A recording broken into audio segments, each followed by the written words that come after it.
Dan Allah kalau membalas itu lebih dibandingkan kebaikan kita yang kita berikan kepada Allah. Makanya sering saya katakan orang masuk surga itu karena rahmat, bukan karena keadilan. Sebab kalau karena keadilan, satu pun manusia tidak ada yang bisa masuk surga.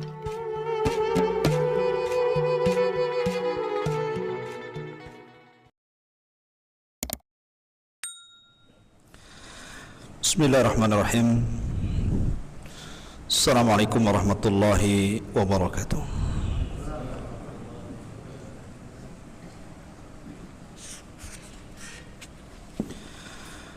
Alhamdulillah wassalatu wassalamu ala Rasulillah wa ala alihi wa sahbihi wa mawalah, wa la hawla wa la quwata illa billahi wa ba'du.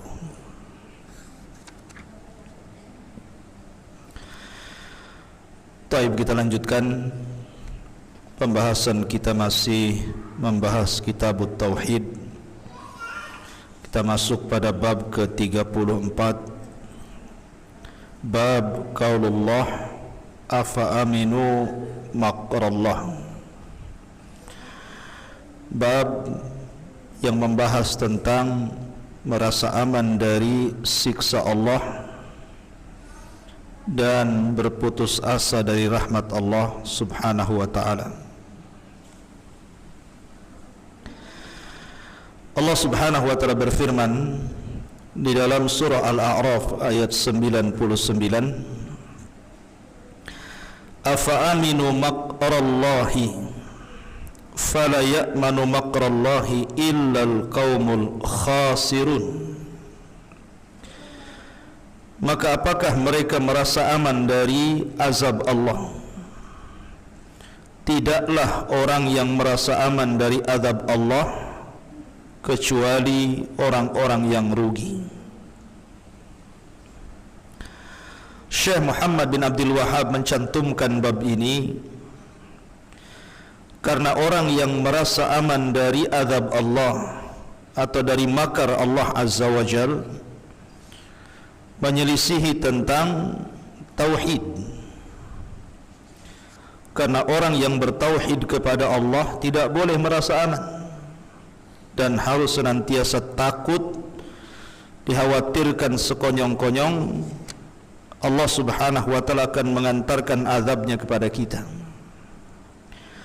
Makanya di antara hal-hal yang bisa mengurangi tauhid adalah merasa aman dari makar Allah. Sinilah dicantumkan bab yang ke-34 ini. Ma'asyiral muslimin yang dimuliakan Allah subhanahu wa ta'ala, bicara tentang makar ataupun azab Allah subhanahu wa ta'ala, maka kita melihat tentang kisah-kisah di dalam Al-Quran bagaimana Allah subhanahu wa ta'ala menyiksa orang-orang sebelum kita karena mereka merasa aman dari makar Allah. Ada satu kisah di dalam surah Yasin, bagaimana orang-orang yang mendustakan para nabi yang diutus kepada mereka. Bahkan mereka meminta kepada para nabi itu untuk membuktikan kalau mereka benar, datangkan azab Allah kepada mereka. Maka karena mereka menantang Allah dan merasa aman dari azab Allah, betul-betul Allah kirimkan kepada mereka. Allah utus satu malaikat yang sangat kokoh kuat, Jibril alaihi salatu wasalam, berdiri di pintu desa, kemudian berteriak satu teriakan, maka cukup menghancurkan kota itu. Begitu juga kisah Ashabul Jannataini yang Allah jelaskan di dalam surah Al-Kahfi. Ketika Allah subhanahu wa ta'ala anugerahkan ke negeri Yaman, ada sebuah penduduk negeri itu Allah anugerahkan banyak kenikmatan yang luar biasa. Makanya disebut Jannataini, karena saking indahnya, suburnya, banyak buah-buahan di dalamnya, disebut jannah, surga. Dan Allah limpahkan kekayaannya kepada penduduk negeri itu. Bayangkan, tidak ada musim, berbuah terus setiap hari. Kalau kita nunggu duren, nunggu musim duren lah ya. Ingin mangga, nunggu musim mangga. Ingin apa lagi? Kecuali antum ke pasar semua ada. Tetapi Allah berikan nikmat yang luar biasa. Kebun itu tidak pernah ada musimnya, setiap hari berbuah. Bahkan kalau orang masuk kebun itu membawa keranjang di atas kepalanya, keluar sudah penuh, nggak usah dipetik. Saking Allah mudahkan itu. Tetapi fakafarat bi an'umillah, mereka kufur dengan nikmat Allah Azza wa Jal, merasa aman dari makar Allah Azza wa Jal. Akhirnya Allah Subhanahu wa taala kirim tikus-tikus sebesar kucing. Besar enggak tuh tikus sebesar kucing itu? Besar. Ya kan? Dan begitulah Allah Subhanahu wa taala kalau mengirim tentara-tentaranya, cukup diutus tikus saja. Tikus itu masuk ke dalam benteng. Yang benteng itu untuk membentengi bendungan, waduk. Waduk dulu kan terbuat dari kayu. Bukan kayak sekarang pakai semen. Mana ada gigi tikus bisa makan semen. Artinya bahwa tikus-tikus ini menggerogoti kayu-kayu itu. Akhirnya jebol. Kemudian Sad Ma'rib, bendungan sungai Ma'rib akhirnya pecah. Maka sungai itu menghantam dua kebun tadi. Habis. Begitulah Allah Subhanahu wa taala mengirim azab bagi orang-orang yang merasa aman dari makar Allah Azza wa Jalla. Namrud ini merasa aman dari makar Allah. Dia merasa bisa menghidupkan dan bisa mematikan. Ana uhyi wa umit. Saya bisa menghidupkan, saya juga bisa mematikan. Maka Allah Subhanahu wa taala kirim satu nyamuk. Bayangkan, tidak perlu Allah kirim buaya darat. Allah kirim satu nyamuk masuk di telinganya, kemudian menghancurkan otaknya. Terpaksa dia menggedor-gedorkan kepalanya supaya nyamuknya keluar. Akhirnya dia mati. Satu nyamuk cukup untuk menghilangkan kesombongan Namrud. Satu nyamuk, ya kan? Itulah tentara Allah. Tapi nyamuk ini tentara Allah. Sebagaimana Allah Subhanahu wa taala mengirim virus corona kan, ke corona lagi kita larinya untuk menghancurkan kesombongan penguasa Cina. Ya. Dari sini ma'asyiral muslimin, maka Allah katakan afa aminu makrallah, jangan merasa aman dari makar Allah. Ciri-ciri orang yang merasa aman dari makar Allah, kata para ulama, adalah orang yang ketika bermaksiat dia tidak memikirkan dosa. Jadi ketika dia bermaksiat itu tenang, seolah-olah dia tidak sedang melakukan dosa. Ketika dia berzina dia tenang. Ketika dia minum khamar dia tenang. Ketika dia berjudi dia tenang. Ketika dia melakukan maksiat dia tenang, tidak, seolah-olah itu bukan dosa.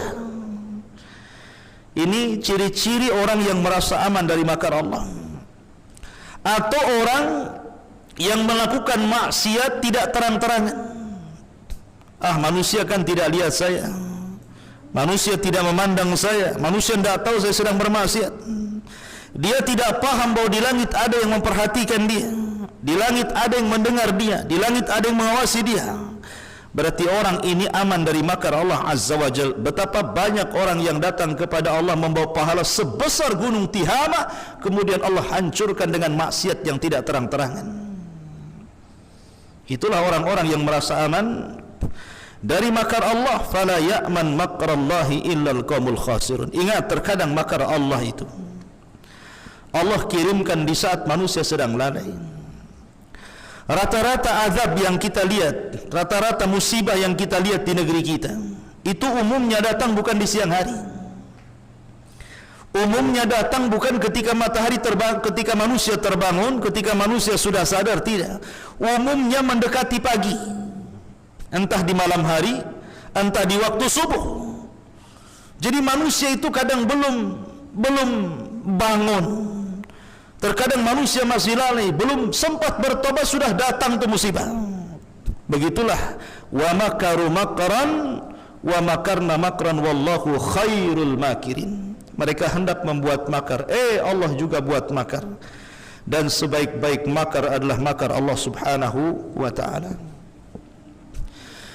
Allah Subhanahu wa ta'ala berfirman, ikhwan, inna batsha rabbika lasyadid.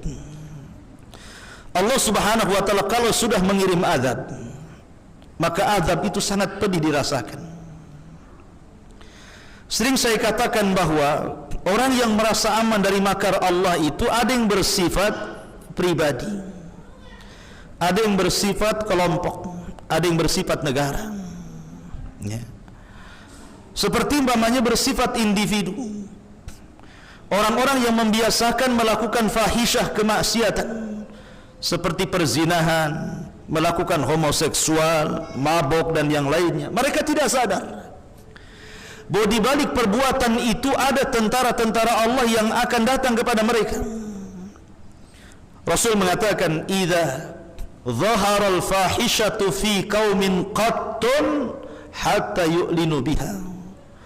Apabila sebuah fahisyah, perzinahan, homoseksual dan yang semacamnya sudah melanda di sebuah negeri dan berani terang-terangan, illa fasha fihi mutta'un wal auja allati lam takun madat fi aslafihim. Allah akan kirim tentara-tentaranya, akan membuat penyakit ta'un dan berbagai macam penyakit yang belum ada sebelumnya. Lihat bagaimana tingkat masyarakat kita yang bermaksiat itu, yang berzina, homoseksual, macam-macam penyakit datangkan. Ada namanya penyakit raja singa. Ya memang singa raja, tapi ini bukan raja singa itu. Ya. Ada penyakit AIDS, macam-macam. Sampai hari ini orang-orang berusaha untuk mencari obatnya. Banyak orang-orang cerdas, orang-orang pandai, orang-orang cerdik, profesor, dokter kesehatan berkumpul satu dunia mencari bagaimana solusinya. Virus apa obatnya. Tetapi mereka tidak sadar yang mereka lawan adalah tentara Allah. Mereka sedang berperang dengan tentara Allah. Mereka tidak bisa melawan. Afa aminu makrallah. Jangan merasa aman dari makar Allah Azza wa Jalla. Yang Allah kehendaki bukan mencari obat dari penyakit itu. Yang Allah kehendaki berhenti kalian dari maksiat itu. Itu maksudnya. Kita dituntut bukan mencari obat, kita dituntut berhenti. Kalau berhenti tidak perlu cari obat, sembuh sendiri. Karena Allah akan mencabut tentara-tentaranya.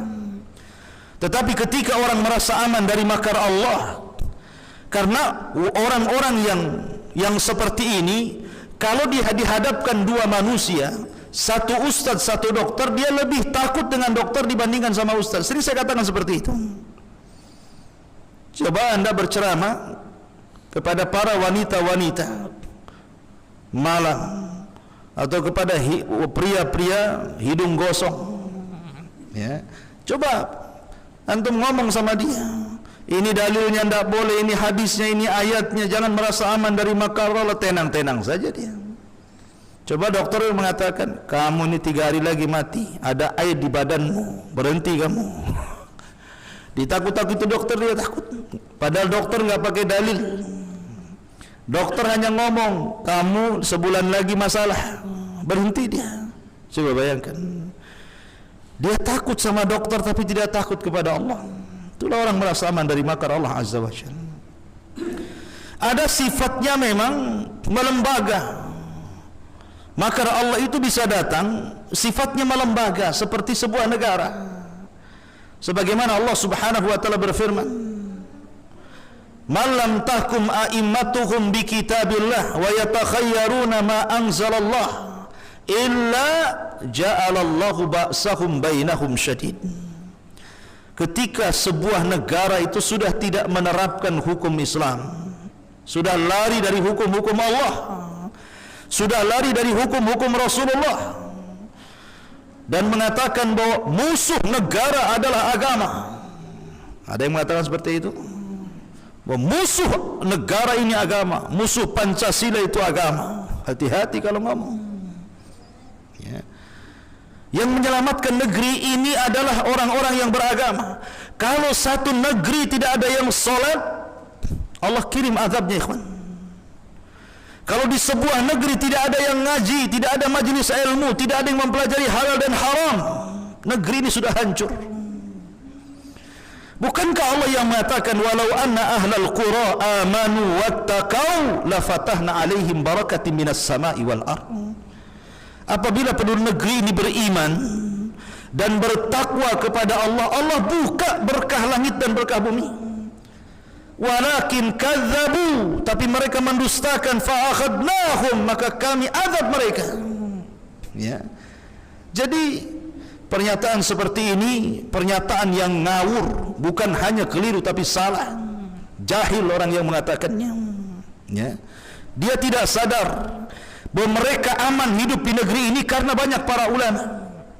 Mereka tidak sadar bahwa tidak datang azab ke negeri ini karena banyak ahli ibadah. Banyak ahli ibadah yang berpegang kepada agama. Kalau tidak ada agama, sudah hancur negeri ini. Ya. Ma'asyiral muslimin, maka ini orang-orang yang merasa aman dari makar Allah ini. Dia tidak sadar nanti Allah akan kirim sebuah bencana yang Allah katakan, wattaqu fitnatan la tusibanna alladhina zalamu minkum khassah. Ingat fitnah Allah, azab Allah ini kalau Allah timpakan, bukan hanya orang baik kena, bukan orang jahat saja kena, orang baik pun kena. Ya, cuma nanti dibangkitkan ala niyatihim, sesuai dengan niat mereka tentunya. Ya. Jadi jangan merasa aman dari makar Allah, karena ini termasuk dosa besar. Kemudian Allah mengatakan wa man yaqnut min rahmati rabbih illa dhallun. Tidak ada orang yang berputus asa dari rahmat Allah kecuali orang-orang yang sesat. Ini kebalikannya. Kebalikan daripada orang yang merasa aman dari makar Allah. Kalau orang yang merasa aman dari makar Allah, dia maksiat tenang-tenang saja. Dia berjudi tenang, dia melakukan perbuatan menyelisih sunnah tenang saja, dia melakukan kesyirikan tenang saja. Itu namanya aman dari makar Allah. Tapi ini kebalikannya. Ini kebalikannya orang-orang yang ingin bertobat.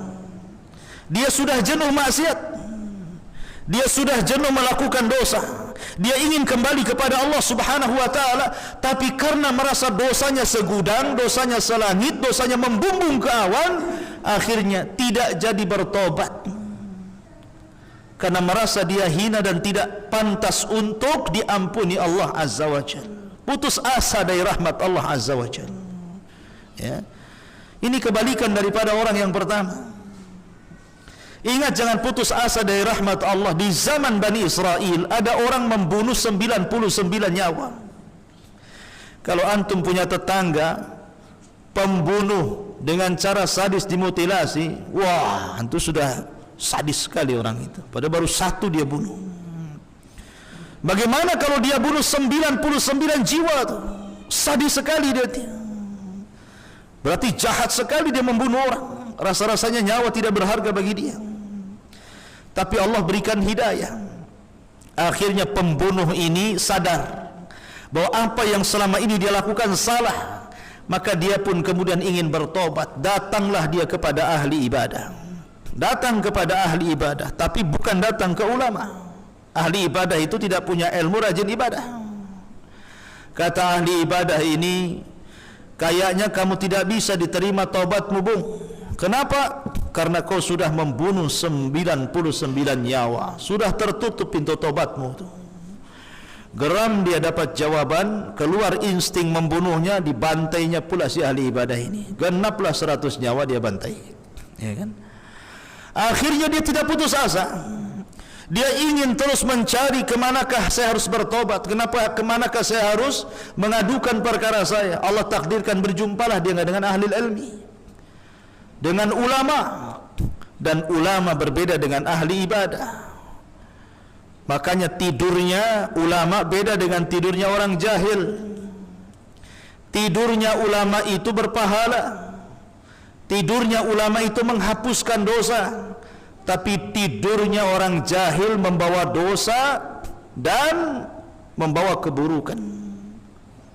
Coba antum tahu, kalau antum punya ilmu, antum sebelum tidur antum wudu, maka orang yang berwudu sebelum tidur, dia tahu, dia punya ilmunya, wudu dulu, tidur. Ketika tidur di sebelah antum sudah ada malaikat tuh. Setiap antum bergerak ke kanan, malaikat sebelah kanan mengatakan Allahumma gfir lahu, ya Allah ampuni orang ini. Setiap bergerak ke kiri, malaikat sebelah kiri mengatakan Allahumma gfir lahu, ampuni orang ini. Sampai pagi malaikat mendoakan ampunan. Lihat, orang tidur saja didoakan. Tapi orang jahil, karena dia tidak punya ilmunya, ya main tidur saja. Lihat kursi, tidur di kursi. Lihat lantai, tidur di lantai. Lihat kasur, tidur di kasur. Nggak peduli. Ya, lihat guling bantal, langsung tidur kan itu. Maka di kiri kanannya setan. Makanya dimimpikan yang aneh-aneh. Bangun sakit semua badan. Ya. Ma'asyiral muslimin yang dimuliakan Allah Azza wa Jalla. Intinya bahwa orang ini berjumpa dengan orang alim. Kata orang alim ini, kalau kau ingin bertobat mudah. Kamu harus berjalan ke sebuah kampung. Noh, di sana ada kampung. Semua orang soleh, semua para ulama, semua ahli ibadah. Kau bisa belajar kepada mereka supaya engkau diampuni dosamu. Akhirnya dikasih alamat. Berangkatlah anak laki-laki yang sudah membunuh 100 jiwa ini. Di tengah jalan Allah takdirkan meninggal dia. Ketika dia meninggal itulah dua malaikat rebutan rohnya. Kata malaikat azab, ini ruh bagian saya. Dia pantas masuk neraka. Yang dibunuh sudah 100 nyawa. Datang malaikat rahmat menarik ruhnya dan mengatakan, dia bagian saya. Karena walaupun dia sudah membunuh 100 nyawa, toh dalam hatinya ada keinginan bertobat kepada Allah, dia pantas mendapatkan rahmat. Akhirnya rebut-rebutan, Allah subhanahu wa ta'ala kirim malaikat pemutus, malaikat hakim, dan dikatakan kis bainal aradaini. Sudahlah, tidak usah ribut. Sekarang ukur saja antara kematian dia, jarak kepada orang alim dengan jarak ke kampung orang soleh yang akan dituju, mana dekat. Ya. Kalau dekat ke kampung yang mau dituju, berarti dia sudah mendapatkan rahmat. Kalau dekat kepada orang yang bertanya kepada orang alim dan masih jauh dari kampung itu, maka memang dia layak mendapatkan adab. Akhirnya Allah lipat, subhanallah. Padahal jarak ke kampung itu lebih jauh dibandingkan kepada orang alim. Tapi karena rahmat Allah luas dibandingkan murkanya, Allah lipat bumi itu jadi lebih dekat ke kampung itu, bayangkan. Itulah rahmat Allah Azza wa Jalla. Allah itu luas rahmatnya, kasih sayangnya lebih luas daripada murkanya. Maka ketika diukur, bukan ukuran tukang, ukuran malaikat, ya, maka akhirnya kemudian lebih dekat ke negeri tersebut. Maka malaikat hakim mengatakan, ambillah ruh itu wahai malaikat rahmat, masukkan dia ke dalam surga. Begitulah gambaran orang-orang yang tidak pernah putus asa mencari taubat, tidak putus asa mencari hidayah. Karena banyak orang-orang yang putus asa. Mungkin dari kecil dia maksiat sampai dia tua baru mau tobat, mikir Allah ini mengampuni saya atau tidak, pantas gak saya diampuni, pantas saya mendapatkan ampunan. Akhirnya dia pun putus asa. Ketika putus asa itulah balik lagi dia maksiat. Ya. Maka jangan pernah putus asa dari rahmat Allah, karena inna rahmati wasi'at ghadabi, rahmatku lebih luas dibandingkan kemurkaanku. Ya, rahmatku lebih luas dibandingkan kemurkaanku. Rahmat Allah luas. Dan kasih sayang Allah kepada hambanya jauh lebih sayang dibandingkan seorang ibu kepada anaknya. Ketika Nabi SAW menawan beberapa tawanan, ada wanita kemudian punya bayi, tiba-tiba bayinya hilang di dalam tawanan itu. Maka wanita ini menjerit-jerit, menangis-nangis, mencari-cari bayinya. Kemana bayi saya? Kemana bayi saya? Dia cari ke sana kemari, dia ketemu. Ketika sudah putus asa, sudah tidak punya lagi ingin hidup lagi karena sudah buah hatinya hilang. Tiba-tiba Allah takdirkan bayi itu ketemu. Masya Allah, bahagianya, sayangnya ibu itu kepada bayi itu luar biasa. Maka Rasul mengatakan ke hadapan para sahabatnya, Lihat kasih sayang ibu itu kepada bayi. Allahu arham min ibadih. Ingat, Allah lebih sayang kepada kalian dibandingkan sayangnya ibu itu kepada anak itu. Makanya seorang ulama ketika ditanya, kalau seandainya Allah Subhanahu wa ta'ala memberikan peradilannya pada hari kiamat, didatangkan dua, satu orang tua kita, satu Allah Subhanahu wa ta'ala, lebih mana, lebih baik mana kau? Apakah lebih baik orang tuamu yang menghisab dirimu ataukah Allah yang menghisab dirimu? Maka dia mengatakan, aku lebih baik dihisab Allah dibandingkan orang tua yang menghisabku. Kenapa? Karena kasih sayang Allah jauh dibandingkan kasih sayang orang tuaku. Begitulah rahmat Allah Azza wa Jalla. Maka Allah mengatakan, waman yaqnatu min rahmati rabbih illa ghalun. Ya. Tidak ada orang-orang yang putus asa dari rahmat Allah Azza wa Jalla kecuali orang itu sesat. Pasti sesat. Ya. Kemudian hadis Nabi SAW bersabda dari Ibnu Abbas radhiyallahu anhuma, Rasul ditanya tentang dosa-dosa besar, maka beliau kemudian menjawab, asyirku billah wal ya'su min rauhillah wal amnu min makrillah. Pertama, syirik kepada Allah. Yang kedua, putus asa dari rahmat Allah. Yang ketiga, merasa aman dari makar Allah. Lihat, Allah di sini Rasul sallallahu alaihi wasallam meletakkan putus asa dari rahmat dan aman dari makar setelah kesyirikan. Setelah kesyirikan kepada Allah menunjukkan bahwa ini dosa besar. Ya. Dan dosa besar itu, setiap dosa yang ada hukumannya secara khusus, baik di dunia ataupun di akhirat. Di dunia secara khusus, kalau maling dipotong tangan, kalau berzina dan dia muson dirajam, kalau dia minum khamar didera dipukul 40 kali, di zaman Rasul, di zaman Umar 80 kali. Itulah hukuman khusus di dunia.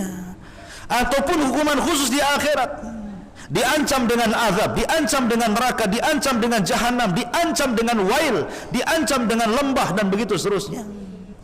Maka setiap dosa yang ada ancaman khusus di dunia dan ada ancaman khusus di akhirat, berarti dosa itu dosa besar.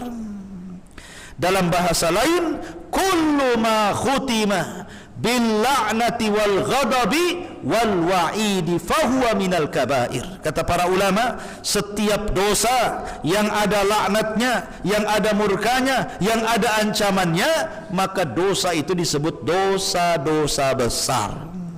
Dosa kecil ya di bawah itu, ya.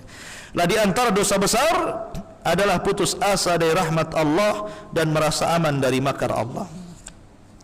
Abdul Razzaq As-San'ani meriwayatkan dari Abdullah bin Mas'ud radhiyallahu anhu, akbarul kabair al-isyraku billah wal amnu min makrillah wal qunutu min rahmatillah wal ya'su min rauhillah. Di antara dosa-dosa besar itu, maksudnya dosa-dosa besar yang paling besar. Ada dosa besar, tapi ada dosa besar di atasnya dosa besar lagi, gitu maksudnya. Kemudian Rasul menyebutkan, satu, syirik kepada Allah. Dua, merasa aman dari siksa Allah. Tiga, putus asa dari rahmat Allah. Dan empat, putus harapan dari kebaikan Allah Subhanahu wa ta'ala. Apa bedanya putus asa dari rahmat Allah dengan putus harapan dari kebaikan Allah? Ya. Kalau putus asa dari rahmat Allah ini, memang dia suudzon kepada Allah. Orang ini suudzon, berburuk sangka kepada Allah. Kalau dia bertobat, Allah tidak akan ampuni, gitu maksudnya. Suudzon dia. Adapun dia putus harapan dari kebaikan Allah, dia tidak yakin bahwa setiap kebaikan ada balasannya. Ya, setiap kebaikan itu ada balasannya. Dan Allah kalau membalas itu lebih dibandingkan kebaikan kita yang kita berikan kepada Allah. Makanya sering saya katakan, orang masuk surga itu karena rahmat, bukan karena keadilan. Sebab kalau karena keadilan, satu pun manusia tidak ada yang bisa masuk surga. Makanya di zaman Bani Israel ada seorang rahib, tidak pernah maksiat hidupnya, dari kecil sampai wafat beramal saleh. Kemudian dia berada di depan pintu sorga. Allah katakan, udkhul jannah, masuk ke dalam sorga. Tapi seorang rahib ini mengatakan, tidak ya Rabb. Ketika Allah mengatakan, udkhul al-jannah birahmati, masuklah ke dalam sorga karena rahmatku. Tiba-tiba dia mengatakan, tidak ya Rabb, saya tidak ingin masuk sorga karena rahmatmu. Karena rahmatmu hanya diberikan kepada orang-orang yang ahli maksiat, yang kau masukkan ke dalam sorga, wajar mereka mendapatkan rahmat. Tapi aku tidak pernah maksiat. Kenapa aku harus masuk sorga dengan rahmatmu? Aku ingin masuk sorga karena amalanku. Aku ingin masuk sorga karena solatku, karena doaku, karena baca Quranku, karena pokoknya aku tidak mau rahmatmu. Betul-betul aku ingin masuk sorga karena aku sudah beramal soleh. Kata Allah, baik, sekarang hitung kebaikanmu berapa. Hitung kebaikanmu seberapa, mulai dari kau lahir sampai kau mati, berapa kebaikanmu. Dihitunglah kebaikan dia. Rupanya kebaikan dia tidak sebanding dengan nikmat Allah berupa penglihatan. Kita bisa melihat itu nikmat. Rupanya satu nikmat Allah tidak bisa menandingi seluruh kebaikannya. Baru satu nikmat itu, belum lagi nikmat yang lainnya. Ya. Akhirnya kemudian ketakutanlah dia kalau itu yang terjadi, dia sudah dibalas dengan nikmat Allah. Dia tidak jadi masuk surga nantinya kan. Akhirnya dia mengatakan, ya sudah ya Rabb, masukkan aku karena rahmatmu, katanya. Lihat. Ya. Ma'asyiral muslimin yang dimuliakan Allah Azza wa Jalla.